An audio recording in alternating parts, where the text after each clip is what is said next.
So here is how to design interior with AI for free.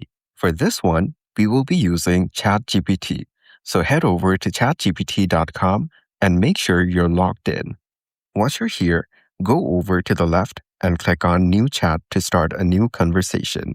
Then go over to the chat section in the middle. Here, you can put in the image of any room that you want. For example, this one. And then, all you need to do is type in your prompt instructing it to make your desired changes or designs in this exact room. Make sure to keep the prompt as detailed as possible and then run the prompt. And as you can see, our image is now ready, and it has turned my original image into an interior designed space. This way, you can design rooms in any way that you want. Just make sure to put in detailed prompts, and this is how it will work. And that's it. That is how to design interior with AI for free.